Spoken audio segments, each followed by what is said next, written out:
नमस्कार, मैं हूं राजश्री शर्मा। दिन भर की खबरों में सबसे पहले नजर डालते हैं आज के मुख्य समाचारों पर। चौथे दिन हनुमानगढ़ विधानसभा क्षेत्र से 4 नामांकन दाखिल। 2 पार्टी प्रत्याशियों व 2 निर्दलीय ने दाखिल करवाया नामांकन पत्र। डेमो सफल रहने के बाद चौक के पुनरुद्धार का कार्य शुरू। अम्बेडकर चौक के पुनरुद्धार कार्य पर खर्च होंगे 41 लाख रुपए, दिया जाएगा भव्य रूप। 22 नवंबर की शाम 5 बजे तक अधिग्रहण की गई बसों सहित उपस्थित होने को किया पाबंद। पोलिंग पार्टियों के लिए जिला परिवहन विभाग ने अधिग्रहण की 370 बसें। शटडाउन लेकर किया जा रहा लाइनों व ट्रांसफार्मर के रखरखाव का कार्य। दीपावली पर निर्बाध विद्युत आपूर्ति सुनिश्चित करने का प्रयास। रेलवे का ग्रीन सिग्नल। शुक्रवार को 7 घंटे का रहेगा ब्लॉक अवधि में पीडब्ल्यूडी की ओर से रखे जाएंगे 14 बॉक्स। और अब समाचार विस्तार से।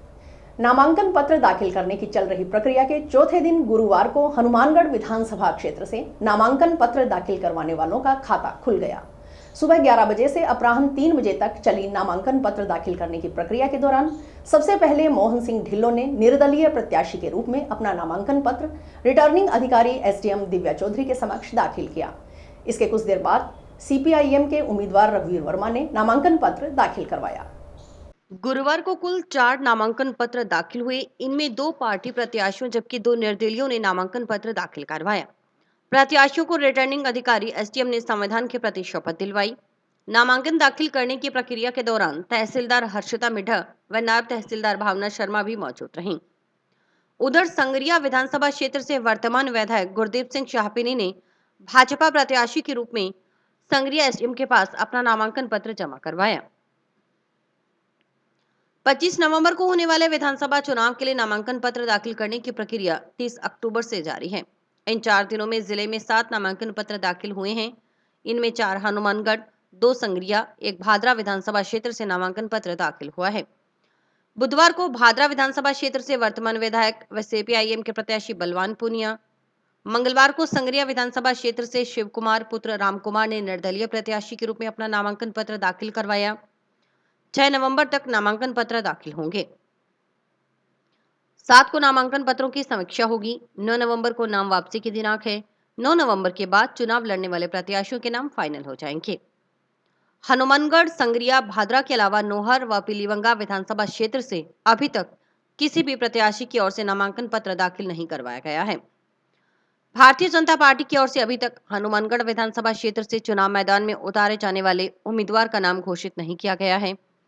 भाजपा की ओर से संगरिया विधानसभा क्षेत्र से वर्तमान विधायक गुरदीप सिंह शाहपिनी, पीलीबंगा से वर्तमान विधायक धर्मेंद्र मोची, नोहर से पूर्व विधायक अभिषेक मटोरिया व भादरा से पूर्व विधायक संजीव बेनीवाल को चुनाव मैदान में उतारा गया है।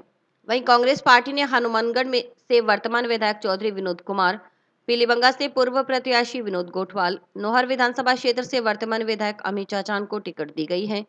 संगरिया व भादरा विधानसभा क्षेत्र में कांग्रेस पार्टी किसे चुनाव मैदान में उतारेगी, इसकी घोषणा होना शेष है।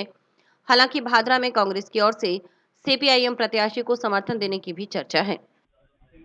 आज भारतीय कम्युनिस्ट पार्टी मार्क्सवादी द्वारा यहाँ रघुवीर सिंह वर्मा का पर्चा भरा गया है और इस नामांकन के जरिए हमने कि लगातार संघर्षों में रहने वाली पार्टी को, रहने वाले लोगों का समर्थन करें, जिन्होंने पानी के लिए, बिजली के लिए, ग्रामीण लोगों के लिए, शहरी लोगों के लिए उनकी जो जन समस्याएं हैं उनको उठाया और उनके साथ रही हैं। तो उम्मीद है कि जनता इस बार भारतीय कम्युनिस्ट पार्टी मार्क्सवादी के पक्ष में रहेगी, क्योंकि जनता देख रही है, पब्लिक सब समझदार है, सब कुछ जानती है कि किस तरह हमारे नेता जो टिकटों के पीछे पड़े हैं उनको लगता है टिकट के अंदर वोट है, जबकि जनता के पास में वोट है। जनता के पास ही वोट है और वो ही जिताती है, हराती है। लेकिन हम लोग जनता के साथ रहे हैं, जनता के मुद्दों पर साथ रहे हैं, इसलिए हम उम्मीद करते हैं कि इस बार जो पब्लिक है वो हमारे साथ रहेगी, हमारे इन संघर्षों के साथ रहेगी, हमारी आवाज के साथ रहेगी। आज दिनांक 2 नवंबर को 4 नॉमिनेशन हनुमानगढ़ एसी में प्राप्त हुए हैं और 2 निर्दलीय के फॉर्म हमें प्राप्त हुए हैं। इस प्रकार से 2 पार्टी फॉर्म प्राप्त हुए, टोटल हमें 4 फॉर्म मिले। नॉमिनेशन की जो लास्ट डेट रहेगी वो 6 नवंबर तक रहेगी, सोमवार के दिन तक। 7 तारीख को नॉमिनेशन की स्क्रूटनी है और उसके बाद 9 तारीख को विड्रॉवल की डेट रहेगी। 9 तारीख को दोपहर बाद कैंडिडेचर फाइनल हो जाएगी।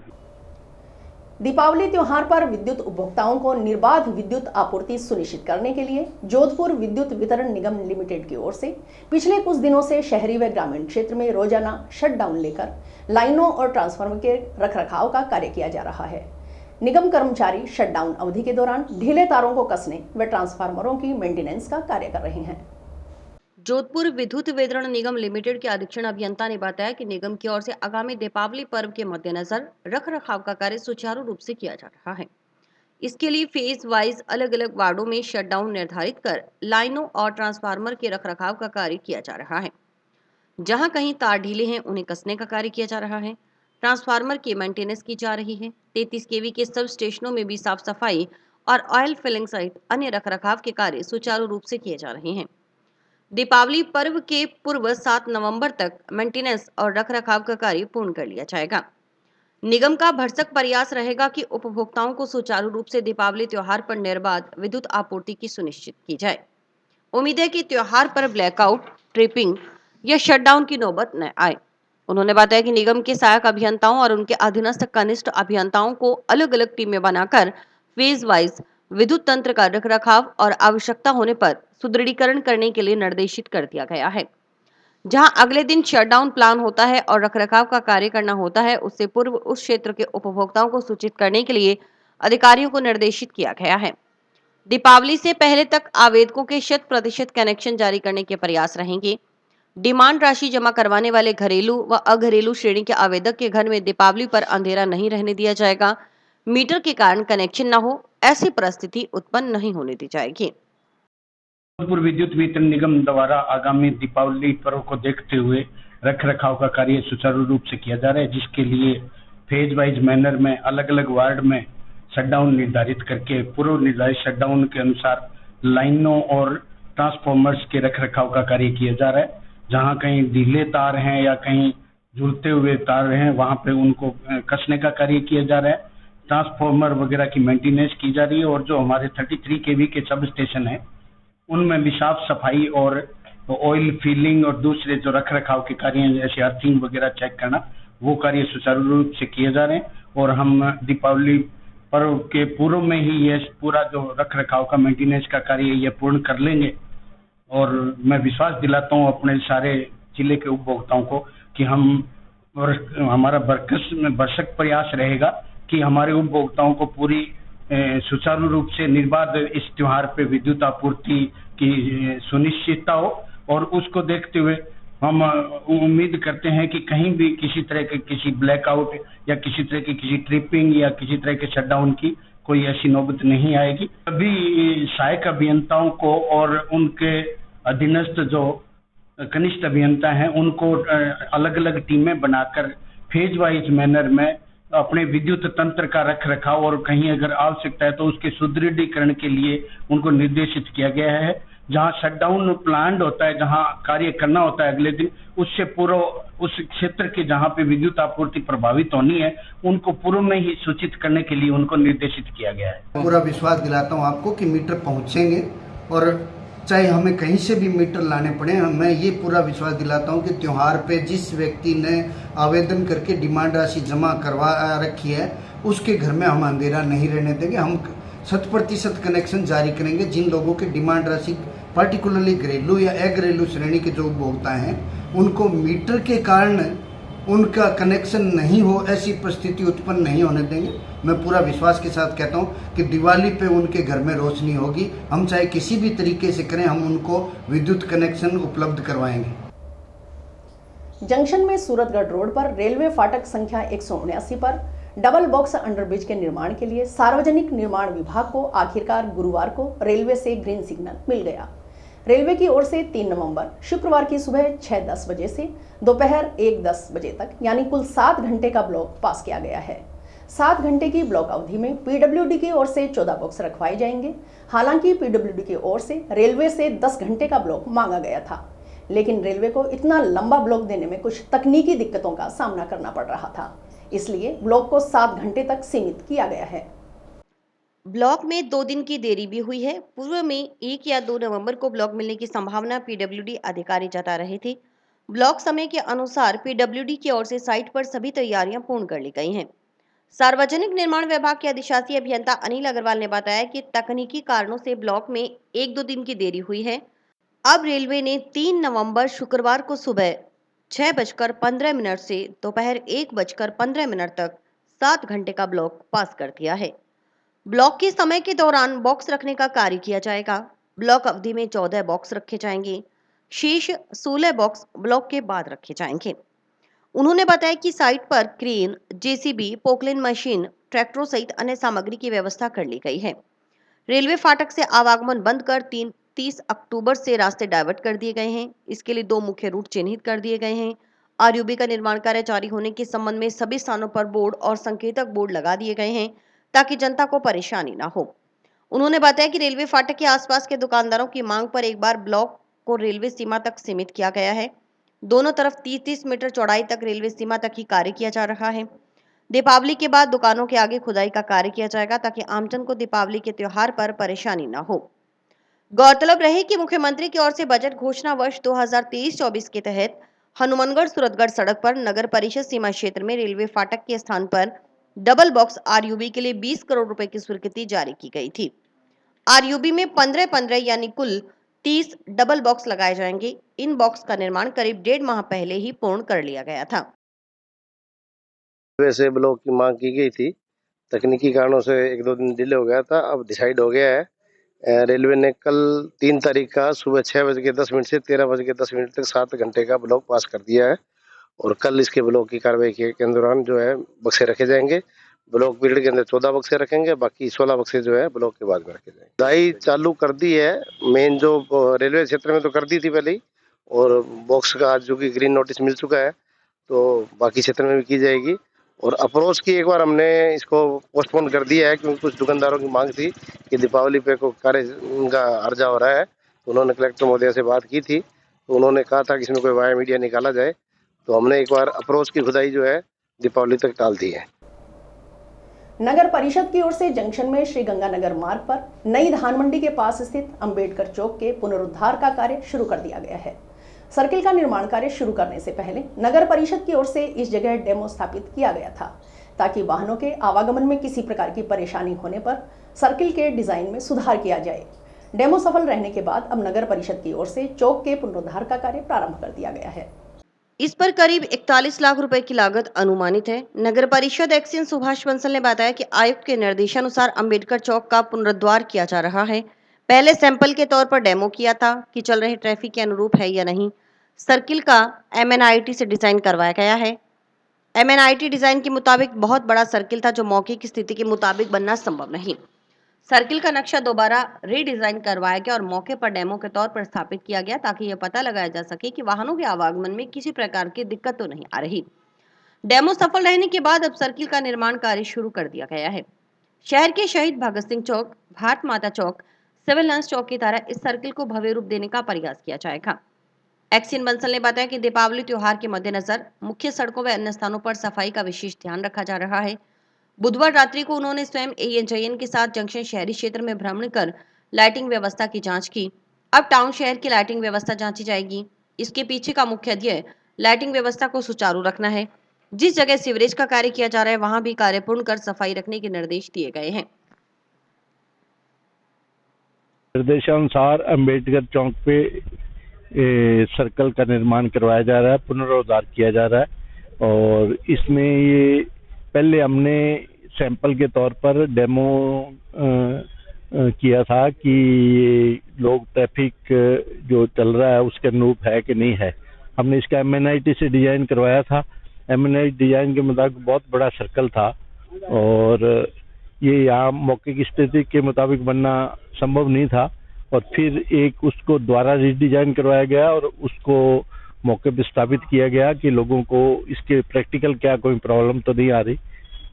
कई दिन रखा है, अब उसको निर्माण कार्य चालू कर दिया है। करीबन 41 लाख रुपए लागत का ये बनेगा। 6 मीटर डाया में बनाएंगे और इसको अच्छा रूप देने की कोशिश करेंगे, जैसे अन्य चौक भगत सिंह चौक, भारत माता चौक और सिविल लाइन चौक ये बनाए हैं, इसको अच्छा बनाने की कोशिश करेंगे।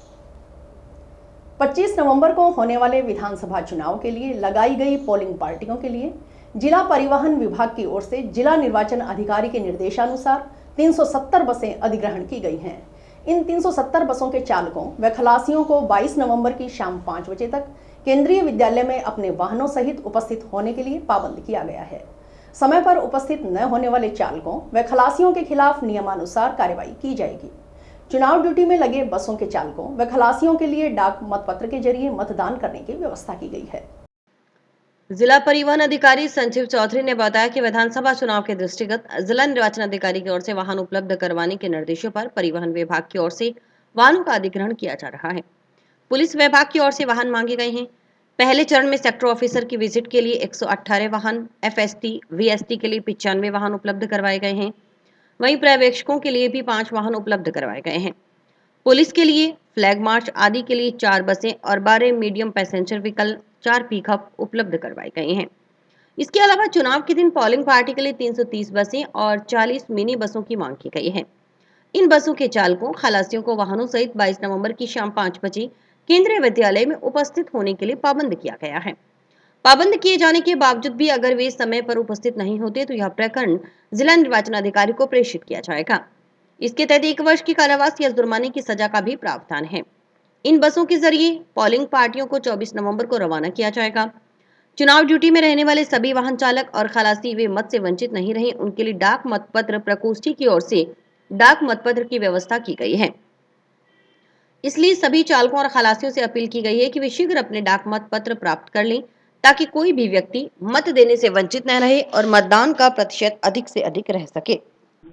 विधानसभा चुनाव के दृष्टिगत रखते हुए परिवहन विभाग द्वारा जो भी जिला निर्वाचन अधिकारी द्वारा मांगे गए वाहनों का अधिग्रहण किया जा रहा है अभी, और पुलिस द्वारा भी वाहन मांगे जा रहे हैं। पहले चरण में जो सेक्टर ऑफिसर की विजिट के लिए 118 वाहन, एफएसटी, वीएसटी के लिए 95 वाहन उपलब्ध कराए गए हैं। अभी जो पर्यवेक्षक आ रहे हैं उनके लिए भी 5 वाहन उपलब्ध कराए गए हैं।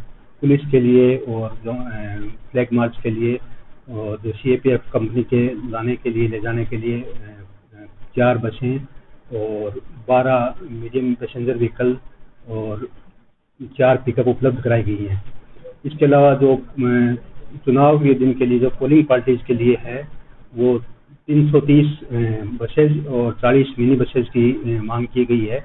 उन्हें 22 तारीख को शाम 5 बजे उपस्थित होने के लिए पाबंद किया गया है।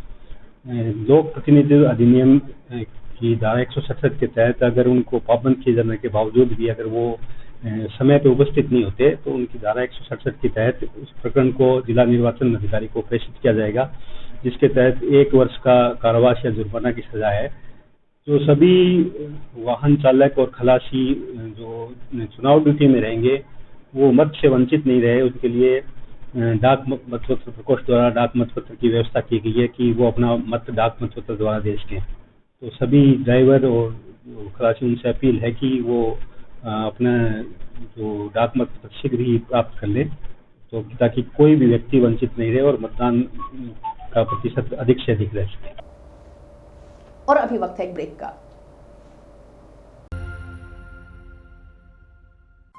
आपके कैरियर को दे नई दिशा। माता किताब कौर इंटीग्रेटेड बीएड व डिग्री कॉलेज, जो कि ISO सर्टिफाइड है और महाराजा गंगा सिंह यूनिवर्सिटी बीकानेर से मान्यता प्राप्त है, जो लेकर आए हैं BSc नॉन मेडिकल व मेडिकल, BA सभी विषयों में, BSc बीएड व BA बीएड की सुविधा। अनुभवी और योग्य स्टाफ के साथ साथ हर सुविधा उपलब्ध करवाई गई है जो विद्यार्थियों का उच्च कोटि का मार्गदर्शन करेगी। यहाँ का रिजल्ट 100% है। सभी सब्जेक्ट्स की लैब जैसे botany, zoology, physics, chemistry, computer व भूगोल, जो कि अत्याधुनिक उपकरणों से सुसज्जित है, और कॉलेज का विशाल कैंपस जो कि पढ़ाई के बिल्कुल अनुकूल है। छात्रों के सर्वांगीण विकास के लिए फ्रेशर पार्टी, रंगोली, मेहंदी, खेल कूद, शैक्षणिक भ्रमण, scout, rover, ranger, Holi, Lohri जैसे सांस्कृतिक कार्यक्रम की गतिविधियां निरंतर चलती रहती हैं। सीसीटीवी व वाईफाई कैंटीन व बस की सुविधा उपलब्ध है। प्रवेश प्रक्रिया व गाइडलाइन हेतु संपर्क करें माता किताब Kaur campus, Rawatsar road, toll plaza के पास, हनुमानगढ़। मोबाइल नंबर 9950392001 और 9414081898। आयुक्त शिव प्रसाद नकाते के निर्देशानुसार हनुमानगढ़ जिले में मुख्य चिकित्सा एवं स्वास्थ्य अधिकारी डॉक्टर नवनीत शर्मा के मार्गदर्शन में खाद्य पदार्थों की सैंपलिंग एवं बिना लाइसेंस खाद्य व्यवसाय करने वालों के खिलाफ कार्रवाई के संबंध में शुद्ध के लिए युद्ध के तहत विशेष अभियान चलाया जाएगा। इसी क्रम में त्योहारी सीजन विशेषकर दीपावली के त्योहार को देखते हुए जिले में 1 नवंबर से 15 नवंबर तक विशेष सघन अभियान की कार्ययोजना तैयार की गई है। इसके तहत दीपावली त्योहार से पूर्व ही बाजार में दीपावली के अवसर पर विशेष रूप से बिकने वाले खाद्य पदार्थ, मावा, घी, तेल, पनीर और मिठाइयों के खाद्य नमूनीकरण की कार्ययोजना बनाकर प्रयास किए जा रहे हैं। दीपावली से पूर्व मुख्य प्रतिष्ठानों के खाद्य नमूनीकरण कर प्रयोगशाला जांच रिपोर्ट प्राप्त की जा सके। आमजन की सुविधा के लिए अमानक पाए गए नमूनों और प्रतिष्ठान की सूचना समाचार पत्रों के माध्यम से सार्वजनिक कर आमजन को अवगत करवाने के प्रयास किए जा रहे हैं। सीएमएचओ डॉक्टर नवनीत शर्मा ने बताया कि अभियान के तहत खाद्य सुरक्षा अधिकारी सुदेश कुमार गर्ग, रफीक मोहम्मद, संदीप कुमार की ओर से अक्टूबर माह में कुल 114 खाद्य नमूने एकत्रित कर जन स्वास्थ्य प्रयोगशाला बीकानेर में भिजवाए गए। उनमें से अब तक 66 खाद्य नमूनों की रिपोर्ट प्राप्त हो चुकी है। 28 खाद्य नमूने लैब रिपोर्ट में मानक के अनुरूप में नहीं पाए गए हैं, जो कि कुल नमूनों का लगभग 42% है।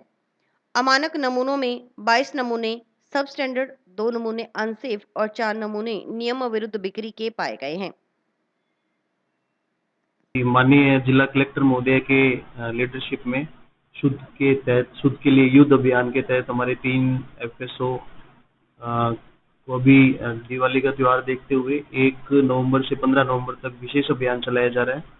वो तीनों ही मिलकर अच्छा काम कर रहे हैं। अभी अक्टूबर माह में 114 सैंपलिंग तीनों ने ली है, जिसमें 66 की रिपोर्ट प्राप्त हुई है। 66 में से 28 सैंपल हैं जो कि अमानक पाए गए हैं। मतलब कुल मिलाकर देखा जाए तो 42% फेलियर रेट है, जो कि इनकी सैंपलिंग की क्वालिटी को दर्शाता है। तो सभी जो खाद्य व्यवसायी है उनसे ये अपील है कि जेन्युइन काम करें और आम लोगों की उसका स्वास्थ्य का ध्यान रखें। हनुमानगढ़ पेंशनर समाज की बैठक गुरुवार को जंक्शन में जिला कलेक्ट्रेट परिसर स्थित पेंशनर हॉल में हुई। इसमें पेंशनरों की विभिन्न समस्याओं पर चर्चा हुई। पेंशनर समाज जिलाध्यक्ष RL कक्कड़ ने बताया कि हर वर्ष के 11वें माह में पेंशनर्स को अपना जीवित प्रमाण पत्र प्रस्तुत करना होता है। पेंशनर्स के फॉर्म ऑफलाइन भरे जा रहे हैं।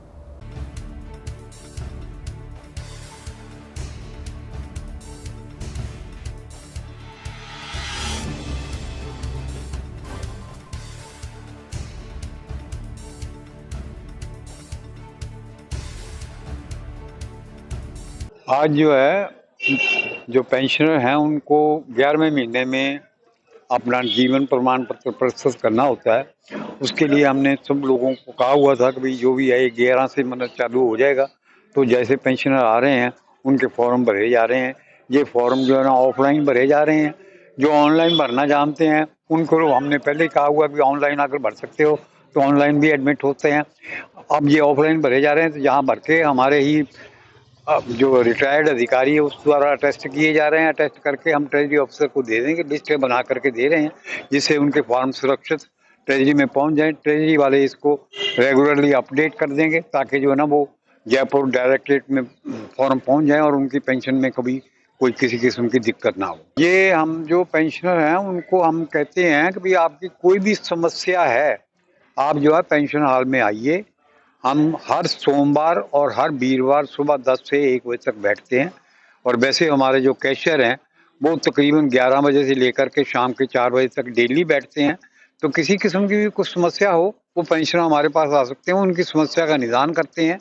जो नॉलेज उनको नहीं है, जो हमारे पास उपलब्ध है, हम उसको लेते हैं। अगर वो जहाँ किसी अधिकारी ने उसको कोई न्याय नहीं दिया तो हम उसकी कॉरेस्पॉन्डेंस करते हैं और उसको अल्टीमेटली न्याय दिलवा कर ही दम देते हैं। और अब खबर नौहर क्षेत्र से। भाजपा के पूर्व जिलाध्यक्ष रहे रामकृष्ण भाकर ने आज विधानसभा क्षेत्र से भारतीय जनता पार्टी के उम्मीदवार अभिषेक मटोरिया को समर्थन देते हुए उनका अभिनंदन किया। यहां पल्लू की लीला धर्मशाला में आयोजित कार्यक्रम में भारी संख्या में रामकिशन भाकर के समर्थक, पार्टी कार्यकर्ता मौजूद रहे। इस मौके पर वक्ताओं ने रामकिशन भाकर का अभिनंदन करते हुए आभार व्यक्त किया।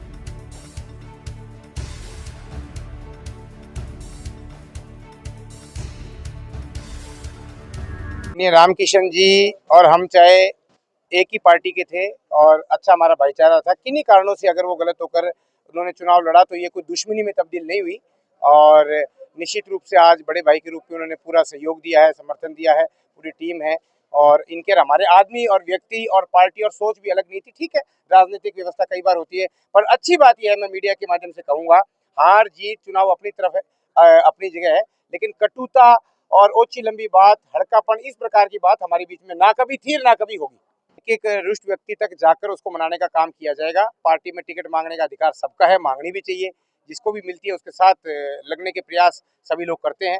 हम दोनों बड़े भाई मिलकर, ऐसे कोई और भी प्रत्याशी हैं या पार्टी का कोई बड़ा पदाधिकारी है तो दोनों मिलकर निश्चित रूप से हम उनके पास जाएंगे। और इसी के साथ समाचार समाप्त हुए। रोजाना देखते रहिए समाचार। नमस्कार।